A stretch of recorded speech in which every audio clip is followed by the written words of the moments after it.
Hey there, I'm Kit. I stream most days over on Twitch. I hate intros, so let's get started. Top 5 Mario Kart World tracks. Rainbow Road won't be on here because that's less of a track and more of an experience that you need to encounter for yourself.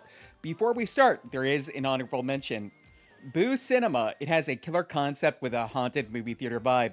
The main track leads down to the screen with a sepia filter world following floating film reels. I really love the design, but the track it's really bare bones. Apparently, it's a 3.2 out of 5 rating on the Mario Kart World Community Hub, with 68% of players praising the visuals. This map is definitely form over function, so consider it number 6 on my list. First up on the actual list, we have Wario Shipyard returning from 2011's Mario Kart 7. This track is also known as Wario's Galleon in the European version. As for the final race of the Star Cup, the first time you might encounter the shipyard is coming out of the wafer roads of Sky High Sunday. The path transitions from those bright ice-salting colors into an icy waterlogged landscape. This river between glaciers leads to a nighttime storm with clouds literally blowing up waves that you can trick off of with gloomy ships wrecked in the background. All that leads up to the actual track. As the most aquatic track in Mario Kart World, you will be speeding along mostly on the waters as torrential rain comes down. The vibe is unbeatable. Mix in some galleons, gangplanks, and grindable mass before you dive back into the cold water. Every spiny shell and bob-omb will create a wake and further waves affecting all players. This track features tight mechanics and a combination of the entire Mario Kart World movement kit. Kino.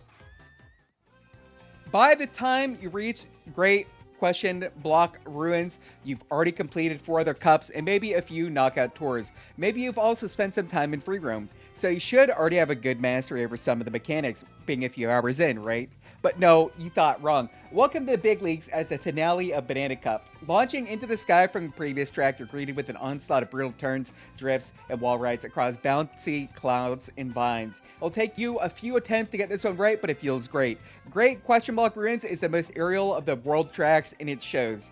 All of the divergent points had their own flair, and the trick to pulling them off is timing. Even if you miss a platform, the planes have excellent recovery, so you can coast on down without falling down. Clearly inspired by Jurassic Park, we get a nature preserve of dinosaurs in the next track, originating from 2003's Double Dash on the GameCube as well as Tour in 7.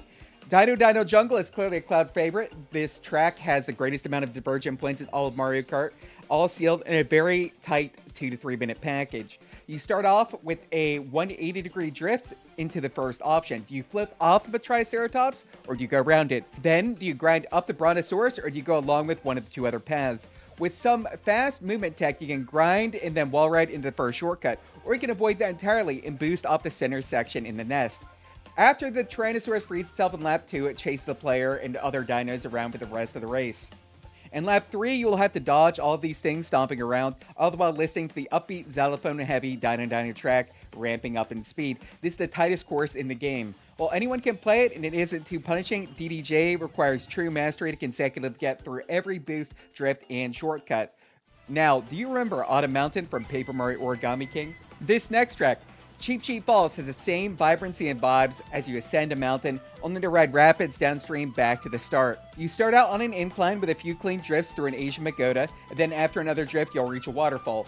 Quick plummet and you're down on the rapids. Push to maximum speed, you're left with numerous options as you're tricking off both water and rocks and floatsome. This is indisputably one of the fastest Mario Kart World tracks in the game.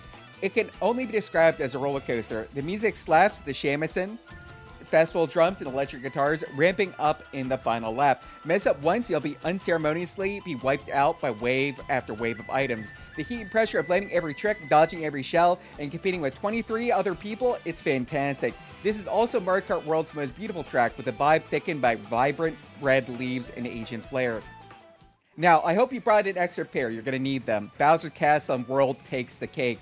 There is a true sense of danger which you have to overcome with mechanical mastery. As the climax of the Lightning Cup, and as the final track before the Special Cup, this is a mind-boggling experience, stomping on the legacy of every Mario Kart game before this. Coming out of the fundamentally excellent Toad's Factory, number 7, you're met with this challenge. Starting out, get ready. You have a few seconds to get it together. Down some stairs, through some tight corridors, you've come out onto red robes with lava jetting up. A few more turns and drifts, you'll be launching into the air through thunderclouds and God knows what else.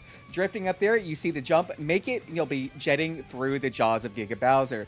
There is not a single second, a single moment of this track where something isn't blasting past you, around you, or through you. Lightning is striking, meteors are falling, my pants are dripping. This track is #1 for a reason, showcasing the true power of Nintendo Switch 2 system. Vibrant covers with the lava definitely look amazing in 4K, and even if the details stream past you, it is noticeable. These 5 tracks are Mario Kart's de facto peak in terms of gameplay, performance, and visuals. And with 24 players, every inch of it is filled with content and chaos. Am I wrong? Let me know your favorite track in the comments below. As I mentioned before, I stream most days over on Twitch. For now, you can catch me every day in the mornings at 10 a.m. and the evenings at 7 p.m. Eastern. In a week, I'll be going back to my 7 p.m. schedule on Tuesdays, Thursdays, Saturdays, and Sundays. And on the channel, we cover every first-party release from Nintendo, Microsoft, and Sony, as well as whatever else comes out on PC. Link in the description. Hit me with a follow, please, please, thank you.